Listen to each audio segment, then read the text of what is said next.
The summer of 2007 was supposed to be another simple, ordinary family tradition for the Parkers, a ritual they had kept since before their children were born. Michael Parker, a 36-year-old construction engineer from Portland, and his wife, Laura, a 33-year-old full-time mother, had planned their yearly trip to Cannon Beach the same way they always did.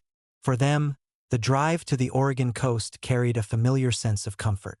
It marked a pause in their busy routine, a space where the noise of everyday life softened and where their three sons could enjoy a rare stretch of uninterrupted freedom. Evan, Ethan, and Eli were 4 years old that summer. Triplets born separately, not identical, but resembling one another closely enough that strangers often stared twice. Each boy had a personality distinct from the others. Evan was curious and energetic, Ethan quiet and observant, Eli cheerful and easily delighted. The Parkers arrived at the beach just before noon. It was the busiest season of the year, and the shoreline drew families from across Oregon and Washington, many of them seeking the same kind of pause the Parkers came for. Cannon Beach had always felt safe to Michael and Laura. They preferred its open stretch of sand and shallow edge of water, believing it offered the perfect environment for the boys to play without worry. The family set up a small picnic area not far from the parking lot. They brought snacks, toys, and a blanket filled with illustrations the boys had grown to love.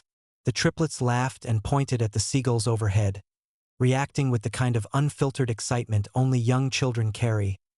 The early afternoon passed without a sign of anything unusual. Michael kept his attention on the boys while Laura organized their belongings.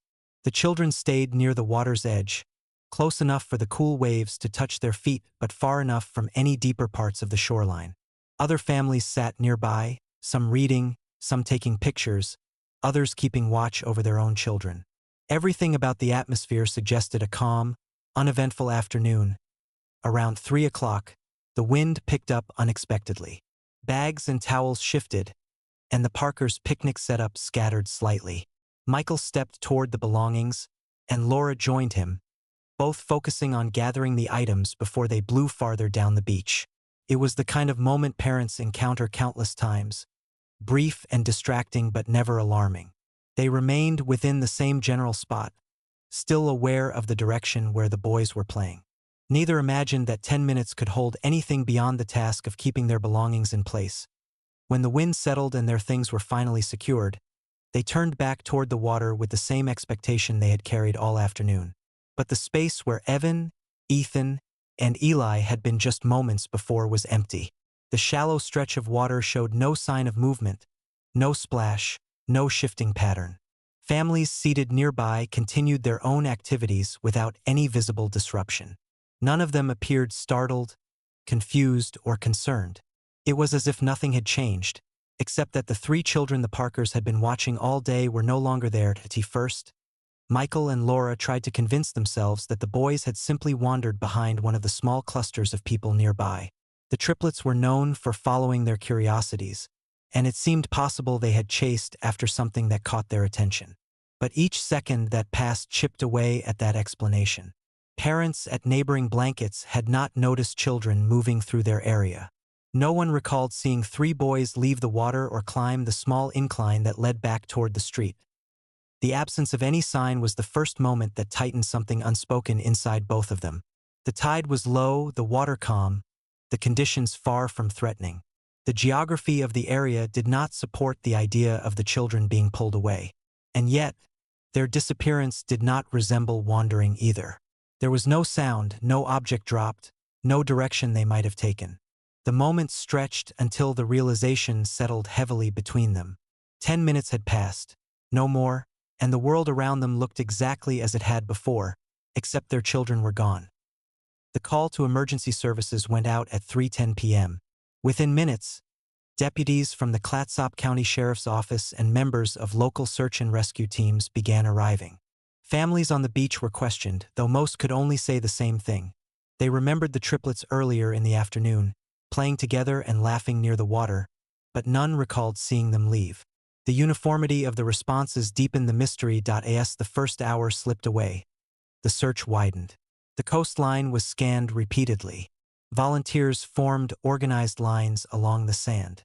Officers investigated every immediate possibility, even those that seemed illogical given the conditions.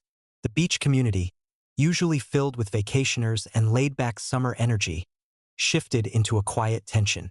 People stayed longer than they intended, watching the search unfold, aware of the weight in the air even if they had no connection to the family. The sun moved slowly across the sky as the hours passed, but no one found a footprint, a toy, a scrap of clothing, or any indication of which direction the boys might have gone. The sense of time changed for the Parkers.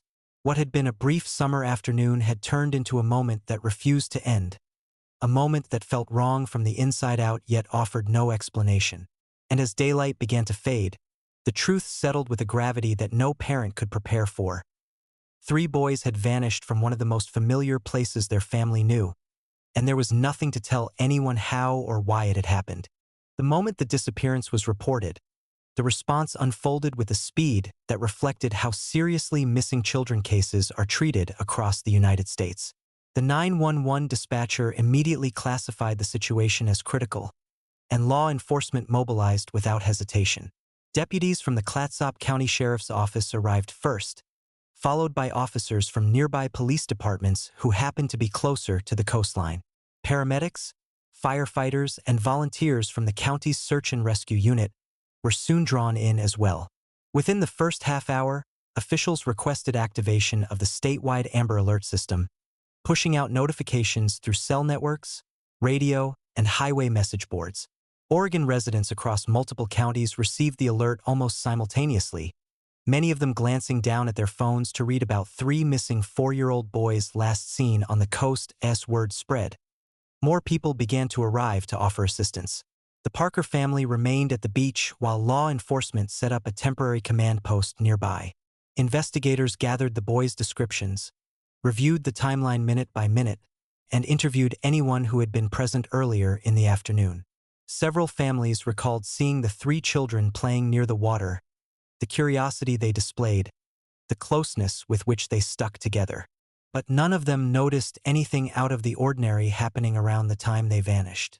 The information was remarkably consistent, something investigators found both helpful and deeply troubling. By early evening, drones equipped with thermal imaging were deployed along the coastline.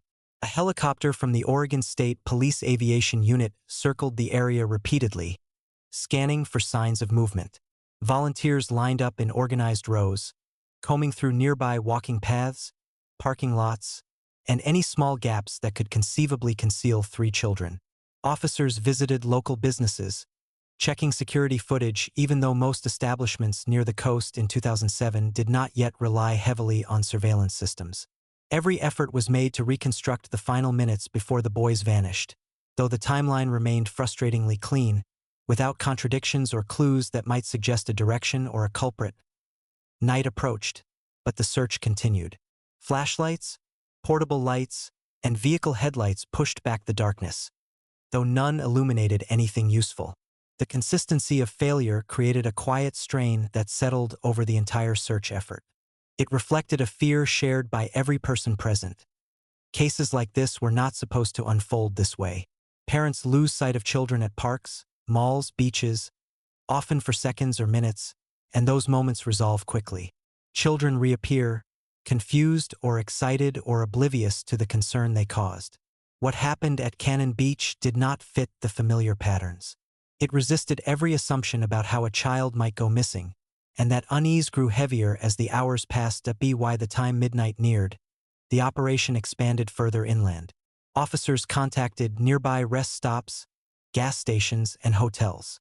The Coast Guard vessel stationed in Astoria joined the effort offshore, while local marinas were asked to report any unusual activity. Search dogs were brought in, though they struggled to track anything meaningful in an area dense with overlapping scents from hundreds of beachgoers. Specialized units trained for water-related searches attempted to map out the shallow zones one more time, hoping to rule out any unlikely explanation. The growing list of places checked, people interviewed, and possibilities dismissed began to fill several pages of notes. Yet the central mystery remained untouched as dawn neared. The volunteers who had stayed through the night continued pacing through designated search grids. Some had driven from hours away after seeing the Amber Alert. Many were parents themselves who could not imagine staying home knowing 3 children were missing on their own coastline. Their efforts brought comfort but no answers. With each step they took, the enormity of the situation became clearer. The boys had vanished without leaving behind any trail. There had been no distressed calls for help, no signs of fear or confusion reported by anyone, and no indication that the children had attempted to leave the beach on their own. The fact that they were so young made the situation even more perplexing. Children that age typically move slowly, communicate loudly, and remain close to what they recognize as safety. Investigators broadened their questions, probing for anything that might suggest an abduction or an accident that went unnoticed. Yet there were no unfamiliar vehicles reported, no individuals behaving suspiciously, no disturbances that stood out in the memories of those who had been present. A missing child case with 1 child is already a heavy undertaking.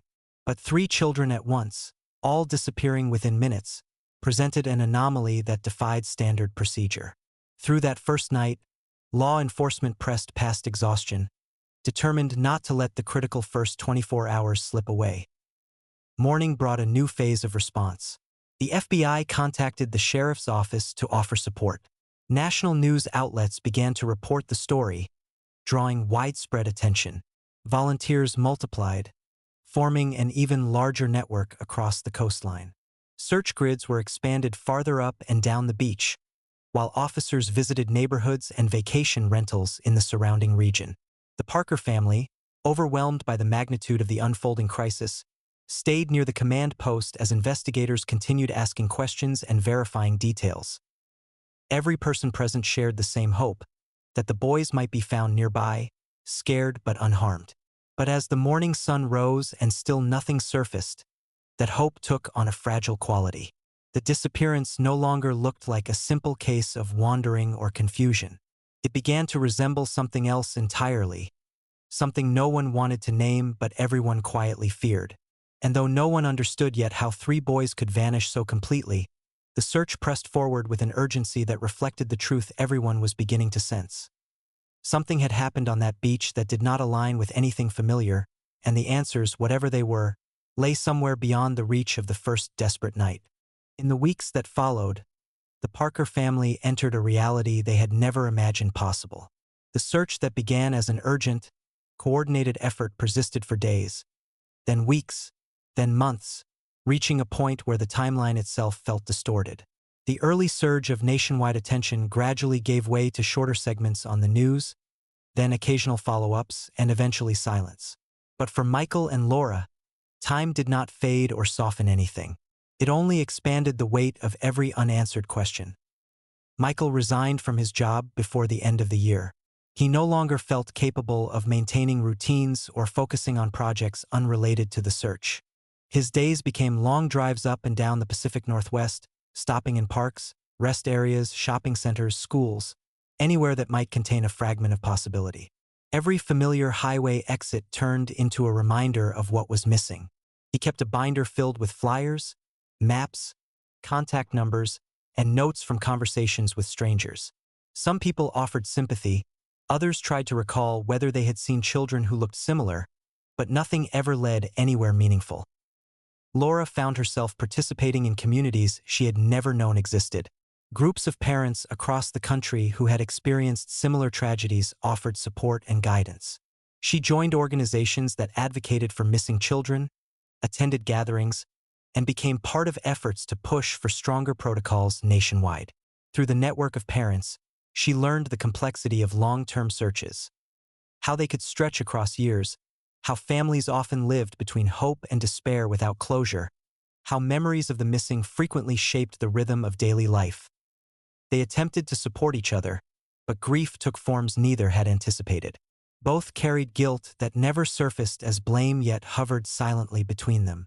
Michael questioned whether he should have stood closer to the boys. Laura replayed the moment she had turned her attention to the picnic items. They avoided discussing these thoughts, but each sensed the weight the other carried. Their home, once filled with the noise of 3 young children, settled into a quiet that neither could grow accustomed to. Birthdays came and went, marked by the same ritual.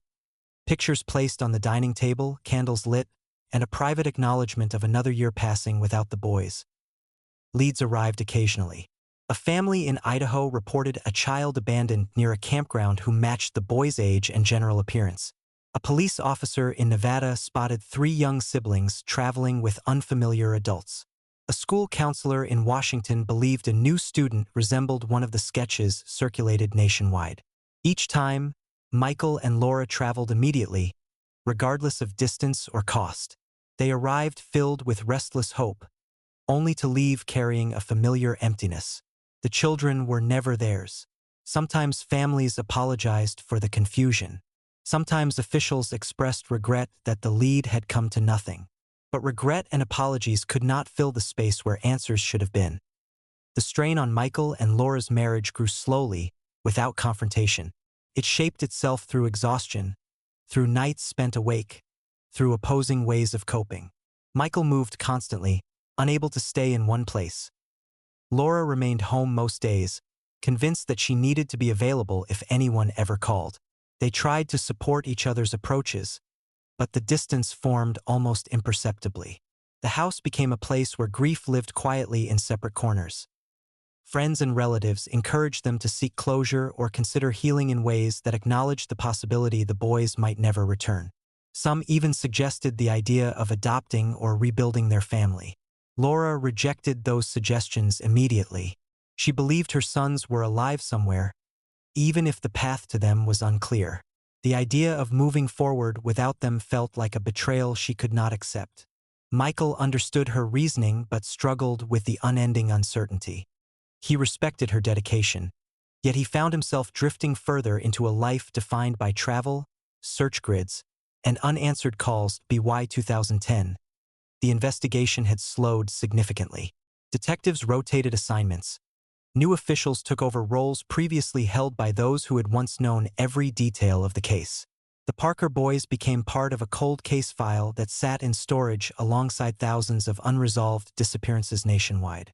The sheriff's office communicated updates less frequently, often only when a potential lead surfaced. None ever led to evidence strong enough to reopen the case fully.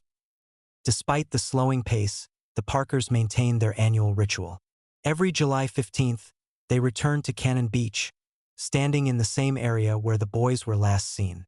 They brought photographs and flowers, accompanied occasionally by volunteers who had assisted in the search years earlier. Some passersby recognized the family from archived news reports and offered condolences. Others asked questions, unaware of the story's history. The ritual became both an act of remembrance and a declaration of persistence, a way to reaffirm that the boys had not been forgotten as years passed. Laura dedicated increasing amounts of time to organizations supporting families of missing children.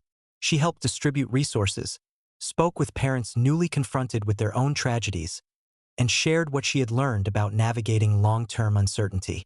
Her involvement became a lifeline, a structure that allowed her to channel grief into something that felt purposeful.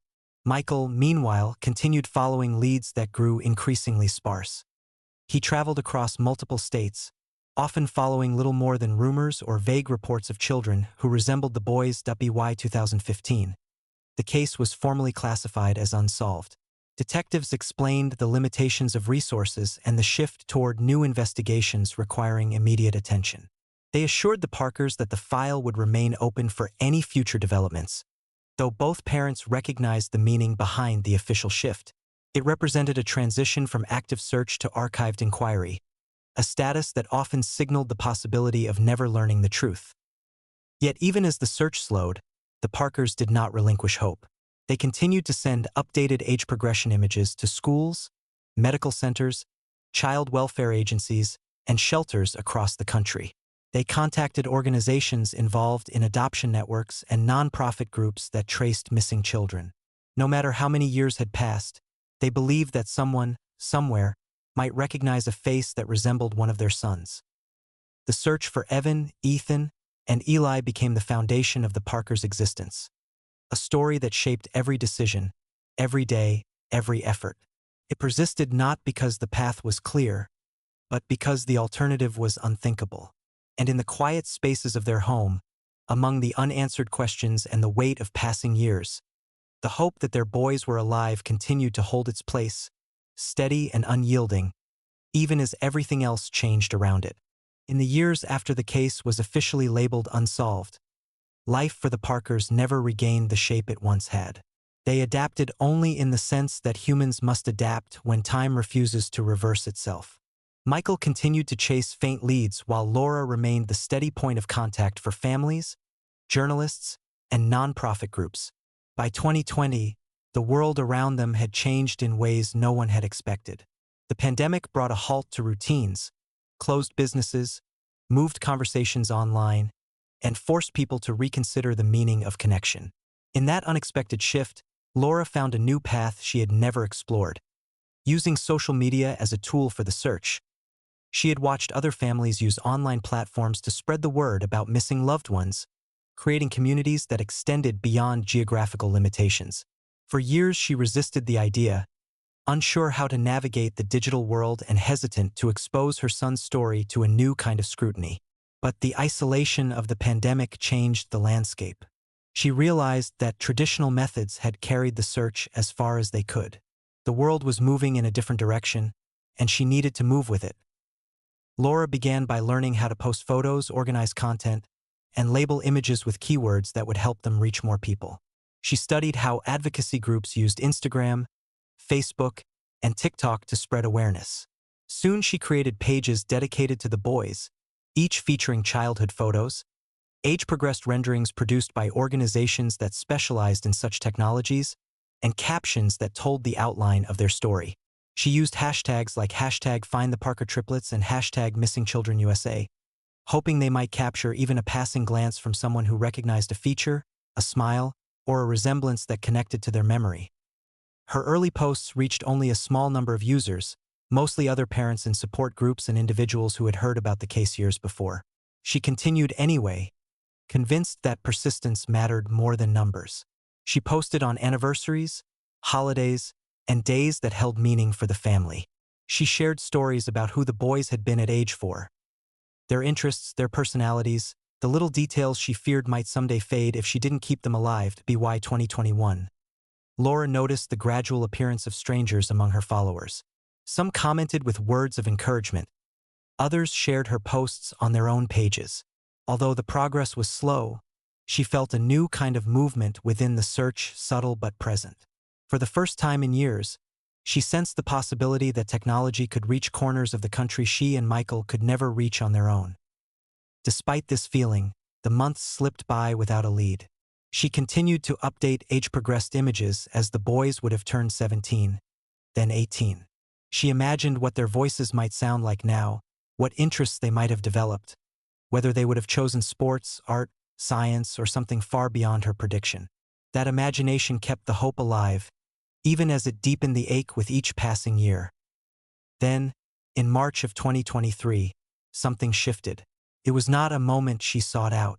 It happened during a simple evening routine that had become part of her life. She scrolled through Instagram, looking for accounts that focused on advocacy work or community support. Along the way, the platform's algorithm recommended videos from popular cooking creators. She normally ignored them. That night, she clicked on one without much thought. The video featured a young man preparing a simple pasta dish. His name, visible in the profile, was Luke Harris, a food content creator based in Seattle who had gained a substantial following. At first, Laura watched without any sense of recognition. But as the young man smiled briefly while introducing his dish, something inside her shifted. It wasn't a dramatic realization, not a burst of certainty, but a slow and steady recognition anchored somewhere deep, somewhere instinctive. She replayed the video. The smile, the structure of his cheeks, the way the corners of his eyes creased. It resembled something familiar, something she had seen thousands of times in photos, home videos, and memories that never faded. She clicked on his profile and watched another video. And another.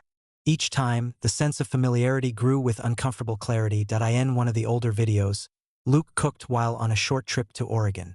The timestamp showed it had been posted 2 years earlier. He mentioned stopping near the coast. Laura searched through his posts until she found it, an image tagged near Cannon Beach. The caption described the spot as unexpectedly meaningful, though he did not explain why. The comment section was filled with praise for his recipe, but she read his caption again and again, feeling something tighten within her. She opened more of his content.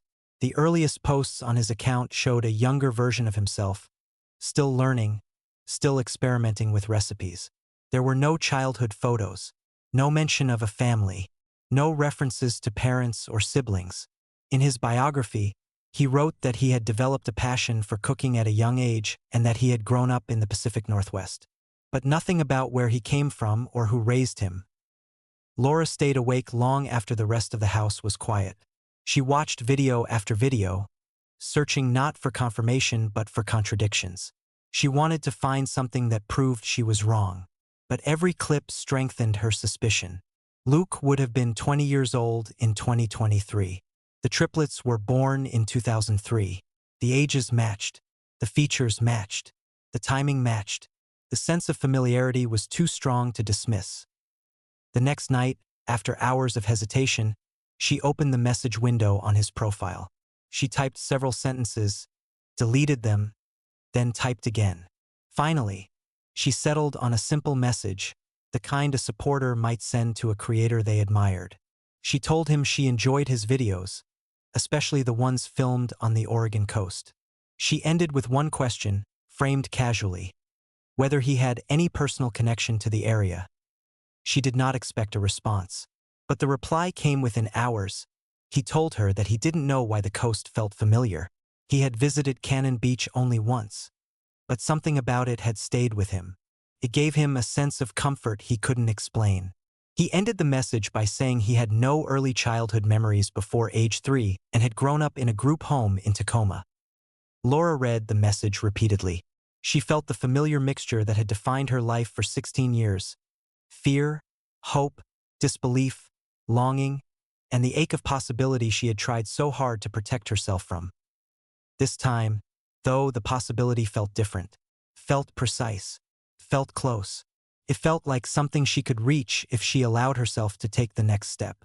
And for the first time in many years, she let herself believe that the search might finally be shifting toward an answer. Laura spent the next several days reading and rereading the brief exchange she'd had with Luke, weighing every word while trying not to draw conclusions too quickly. 16 years of disappointment had taught her caution. She had walked into too many moments that initially felt promising only to watch them collapse into another dead end. Yet, she couldn't shake the sense that this time felt different. It wasn't only the resemblance or the inexplicable familiarity he expressed about the Oregon coast. It was the combination of details, age, mannerisms, fragmented childhood history, that formed a pattern too distinct to ignore. She continued to follow his account quietly, observing without drawing attention. In one post, he spoke about teaching himself to cook because the kitchen staff at the group home often appreciated help with meal preparation. In another, he reflected on gaining independence at 18 and moving to Seattle to build something of his own. There were small hints sprinkled throughout, unintentionally revealing the shape of a childhood without solid roots. He mentioned mentors and community programs, described the challenges of learning to navigate adulthood without a family, and expressed pride in creating a life that felt stable after years of uncertainty. The more Laura learned, the more she sensed that the lines of his story traced too closely to the edges of what her sons' lives might have looked like if they had been separated from each other and from their family. After a week of quiet observation, she made a decision that pushed her past fear. She sent him another message, longer this time, though still cautious. She explained that she had spent many years searching for someone who looked remarkably like him. She avoided overwhelming details, instead framing her words as an invitation rather than a demand. She told him she had reasons to believe he might share similarities with someone from her past and asked gently whether he would consider meeting in person. She expected hesitation or silence. Instead, he responded later that evening, saying he felt uncertain but willing to talk. He suggested meeting in Seattle where he lived, choosing a date that fell within the next week. The simplicity of his acceptance allowed reality to settle over her in a way she hadn't felt since the boys were small. She informed Michael, who listened in silence, processing the idea with the caution that had become his default. He agreed to let her go alone, worried that a larger group might overwhelm someone who had no context for the encounter. Laura thanked him and prepared without allowing herself to imagine the outcome. On April 10, 2023, she arrived in Seattle and headed to the cafe Luke had chosen. She recognized him before he noticed her. He looked exactly as he appeared in his videos. Young, self-possessed, thoughtful. Yet seeing him in person carried a weight the screen could never capture. When they introduced themselves, she sensed uncertainty in him rather than dismissal. He didn't seem uncomfortable, just unsure why someone would travel to meet him based on a resemblance. She took out a folder she had brought, filled with photographs of the boys at age 4, along with age-progressed images created by specialists over the years. She placed them on the table in the order she had rehearsed, careful not to overwhelm him. He studied them silently, taking his time, trying to connect unfamiliar pieces of a story he had never been told belonged to him. Laura watched him analyze each photograph, noting that his attention lingered slightly longer on the pictures of Eli, the youngest of the triplets. There was no recognition in his expression, but there was something else, a quiet curiosity, an internal sorting, as if he were comparing the features on the page to those in the mirror without fully admitting the possibility. When he finally spoke, he shared what he knew about his childhood. He had no memories before the age of 3.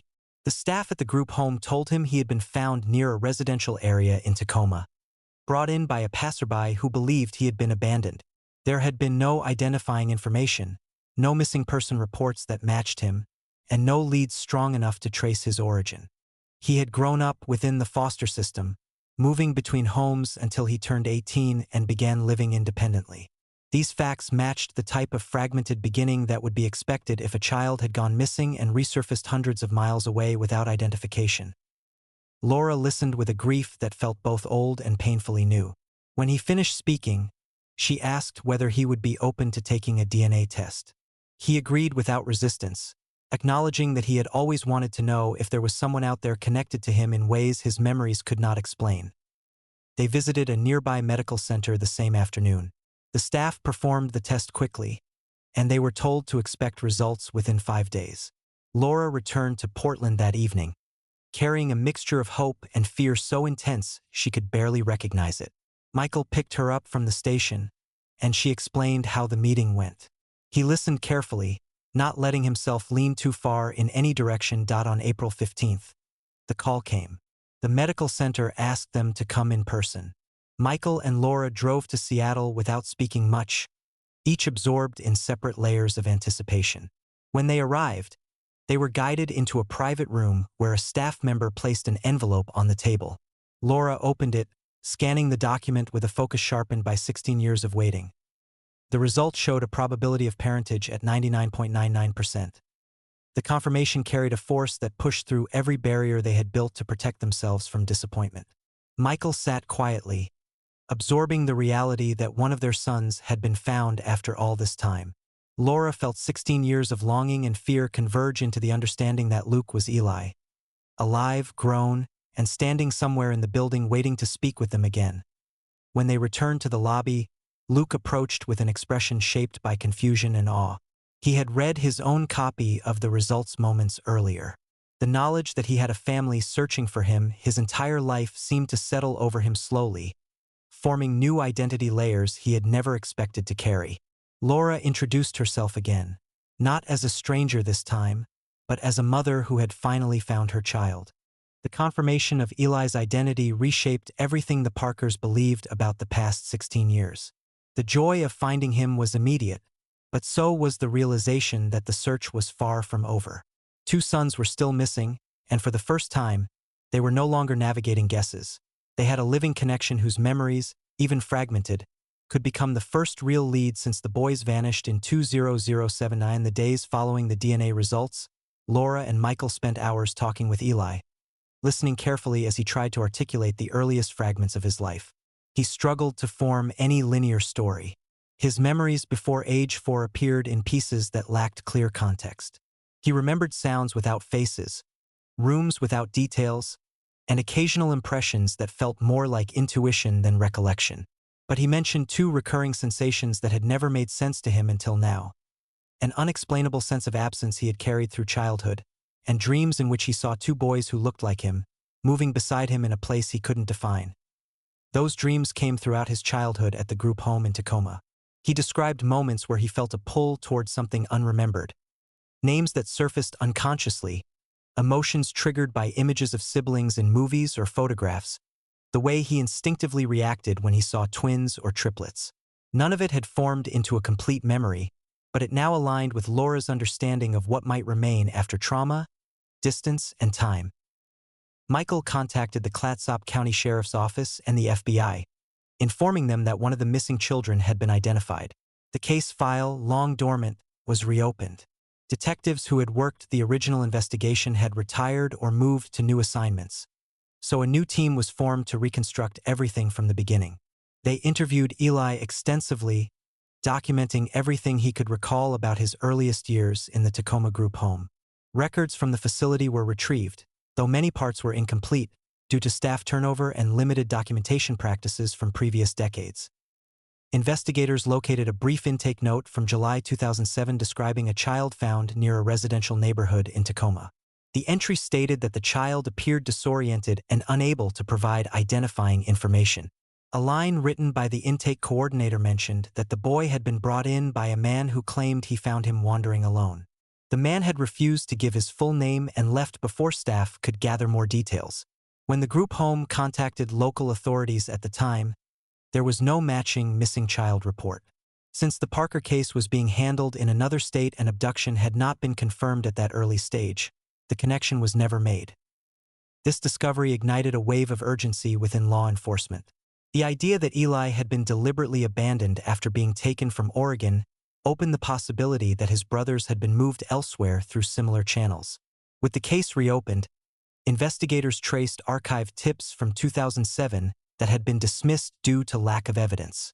One report from Seattle 5 days after the disappearance described a small child found alone near Alki Beach, matching the timeline and direction connected to Eli's relocation.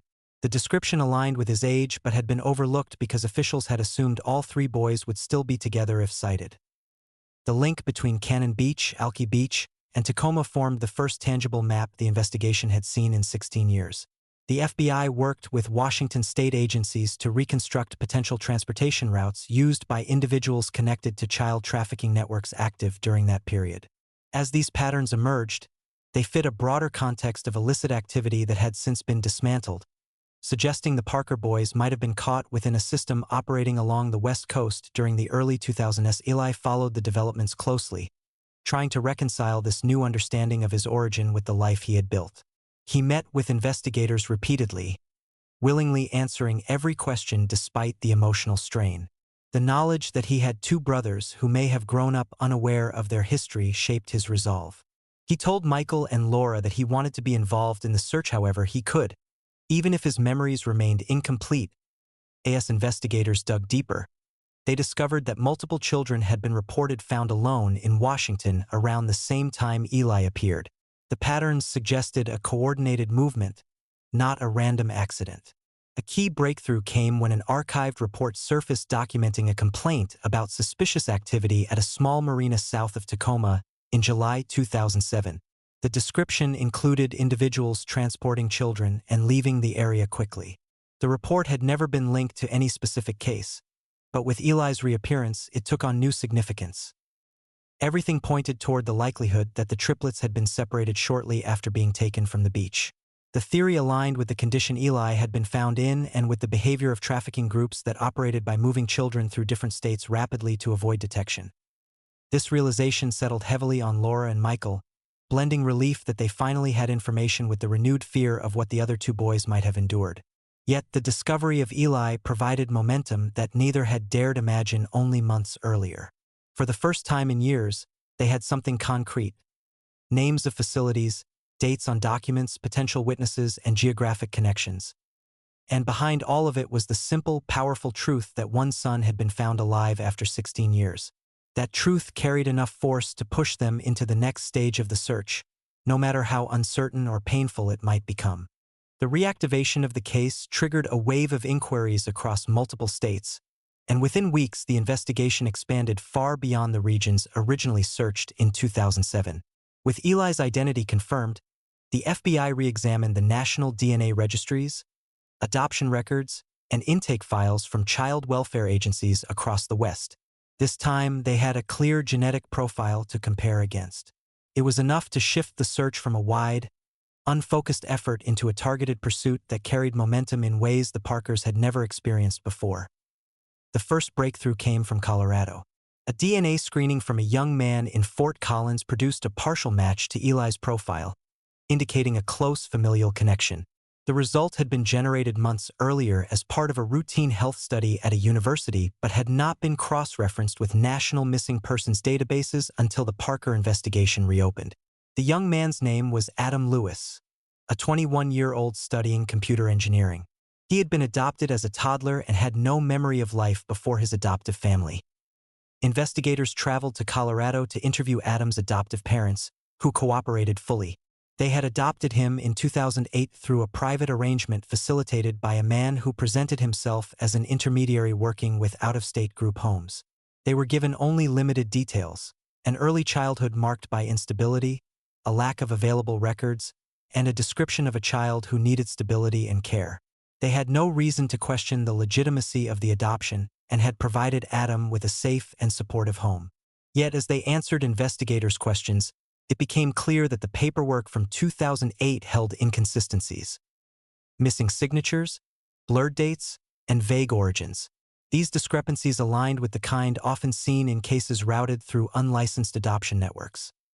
When investigators shared their findings with Michael and Laura, the realization settled deeply. Adam could be Evan, their oldest son. A DNA test was arranged immediately. Adam cooperated without hesitation, motivated by a curiosity he had carried quietly for years. He explained that he had always sensed a gap in his identity, an inexplicable feeling that something about his early childhood remained unresolved. He agreed to meet the Parkers once the results were confirmed, expressing a cautious optimism that mirrored the emotions Michael and Laura had lived with since the day their children vanished. 5 days later, the results came back with a probability matching that of a biological parent and child. Adam Lewis was indeed Evan Parker. The news carried a stunning emotional force. Michael and Laura traveled to Colorado to meet him, their anticipation tempered by the understanding that he had lived an entire life separate from them. Evan approached the reunion with respect and openness, acknowledging the complexity of what they were all stepping into. He wanted to understand who he was before adoption and embraced the truth without resistance. He asked about his brothers, about the day they disappeared, and about the life the Parkers had tried to rebuild. In those conversations, the family felt a sense of possibility they had not allowed themselves to imagine for many years. But the momentum did not slow. Only a week after Evan was identified, another unexpected lead surfaced, this time from California. A school district in Sacramento had partnered with a nonprofit organization to provide voluntary DNA kits for health and ancestry purposes as part of a student wellness program. One student's results flagged a match to the Parker family profile, though at a slightly lower strength, placing him in the category of a close biological relative. The youth was 14 years old, significantly younger than the triplets would be, yet still connected by blood. Investigators reviewed the student's background. His name was Noah Garcia, and he had been adopted at a young age by a couple who later died in a car accident when he was 8. Afterward, he had moved through several foster placements before stabilizing with a supportive caregiver. His adoption records held the same inconsistencies seen in Evan's case: an intermediary, unclear origin documents, and fragmented early history. The genealogical link suggested he was not one of the missing children but rather a close relative, possibly connected through someone involved in the group that had taken the Parker boys. The discovery pushed investigators to re-examine a series of adoption cases connected to the same intermediary involved in Evan's placement. As they dug deeper, they uncovered the name of a man linked repeatedly to questionable adoption transactions across 3 states. Charles Benton, a figure known for operating within private networks rather than official agencies. Benton had been loosely tied to trafficking investigations nearly 2 decades earlier, though charges had never been proven. His name appeared again in the background of Noah's paperwork, and that was enough to prompt a more immediate inquiry. When law enforcement located him for questioning, Benton initially denied involvement. But as evidence accumulated, his story changed. Ultimately, confronted with patterns too specific to dismiss, He admitted to participating in the movement of children through an unauthorized adoption pipeline. When asked specifically about the Parker triplets, he paused before acknowledging that he had handled 2 young boys in the late 2000s, placing them in different states through private arrangements that bypassed government oversight. He claimed he had not known they were abducted and insisted he was only a secondary participant following instructions from someone higher in the operation. This admission stunned investigators. It confirmed a belief they had long suspected. Evan and Eli had been separated shortly after being taken from Cannon Beach, routed into different states, and adopted by families who believed they were acting legally. It also suggested the same had happened to the third boy, Ethan, whose whereabouts were still unknown. For Michael and Laura, relief and fear collided once again. The discovery of Evan so quickly after finding Eli felt miraculous. Yet the absence of Ethan weighed heavily. He could have been placed anywhere in the country. He could have lived under another name for years. He could be safe or he could be struggling in ways none of them could predict. They now understood that the search was no longer about a single moment in the past but a trail that had stretched across multiple states, multiple systems, and multiple lives. But the breakthroughs had changed everything. For the first time since 2007, the movement of the investigation felt sustained, purposeful, and grounded in truths rather than speculation. 2 of their sons had been found through persistence, DNA, and timing. And now, armed with those discoveries, the search for Ethan moved into its most critical phase yet. Driven by a belief stronger than ever that he, too, was still somewhere waiting for them, even if he did not yet know it himself. The confirmation of Evan's identity marked a turning point that neither Michael nor Laura had experienced since the day their boys disappeared. 2 of their sons had been found, grown, shaped by different lives, carrying different histories, yet unmistakably connected by the bond that had been severed without warning 16 years earlier. They allowed themselves a brief moment to feel the weight of those reunions before turning their focus toward the remaining absence. Finding Ethan had become the final bridge between a past defined by loss and a future in which healing might finally have room to grow. The investigation continued to push forward. With Charles Benton's admission, the FBI and state agencies traced every adoption he handled from 2006 to 2008. Each file was reviewed for missing signatures, unverifiable origins, or unlicensed intermediaries. As the list narrowed, investigators identified one placement that drew particular attention. A private adoption arranged in California involving a couple from Inglewood who had taken in a boy around the same age as the Parker triplets. The paperwork resembled the format seen in Evan's case, including a falsified note describing the child as abandoned. The couple had died in a car accident in 2010, leaving the child, then 8 years old, to enter the foster care system. Further investigation revealed that the boy had moved through several group homes before landing in a long-term youth program in Inglewood. Now 21, he was listed under the name Ethan Brooks, a name given to him by the foster family who cared for him during his early teenage years. Investigators contacted the administrators of the program, explaining the need to verify his identity. The staff cooperated immediately, facilitating the process without hesitation. When the FBI approached Ethan, they explained why they were there. He listened quietly as they told him the adoption records from his childhood might not be authentic, that his early life may have been very different than he had been told, and that a DNA test could determine whether he was connected to the Parker family.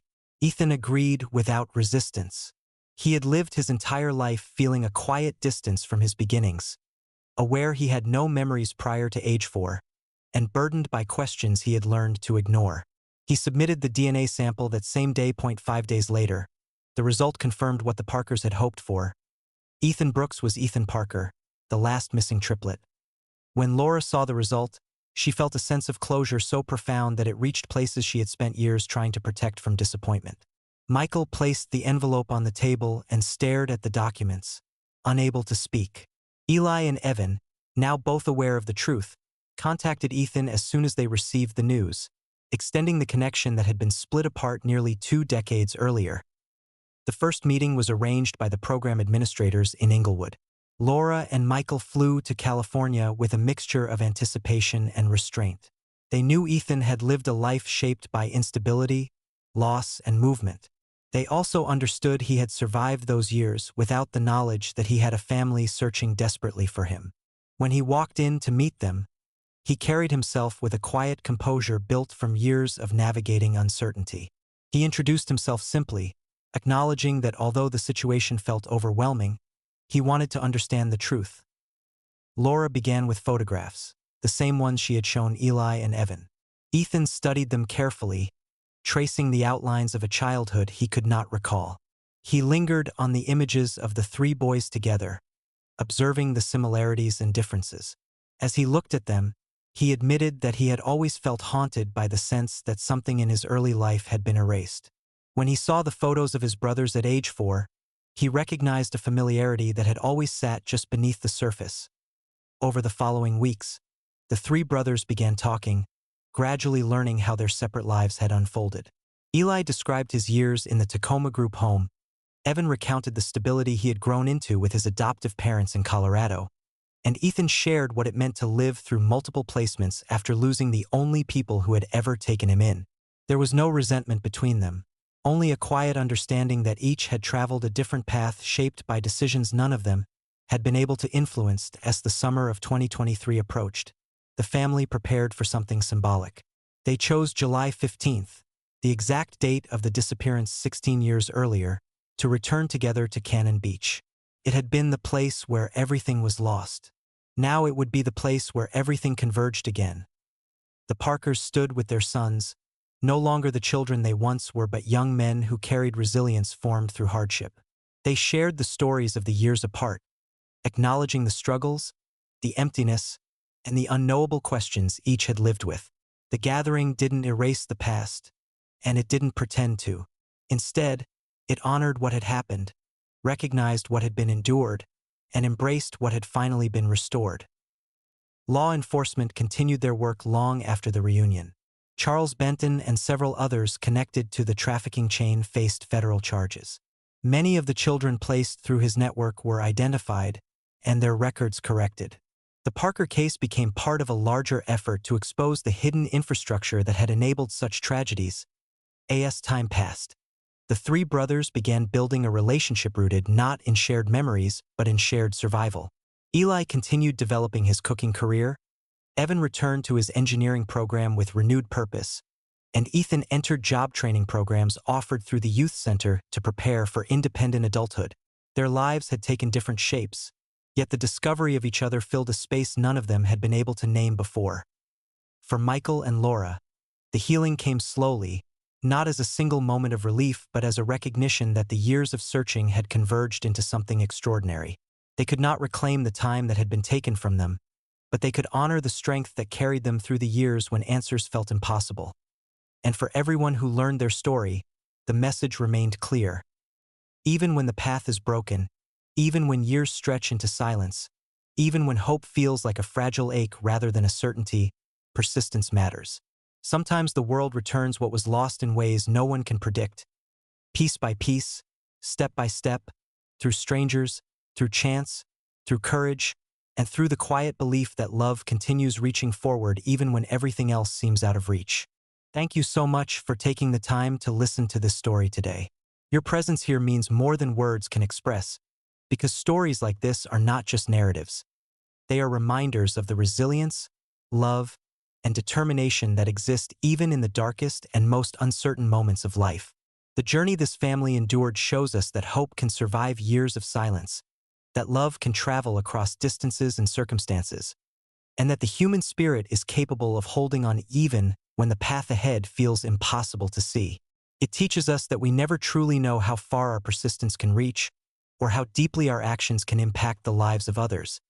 If this story moved you, inspired you, or simply made you reflect on the strength that people carry within them, I invite you to support our channel. All you need to do is tap the like button, share your thoughts or feelings in the comments below, and subscribe so you can stay with us for more real stories that highlight courage, compassion, and the quiet miracles happening around us every day. Your support helps us continue sharing meaningful content, and it keeps this community growing in kindness and understanding. Thank you again for being here and for allowing these stories to become part of your day.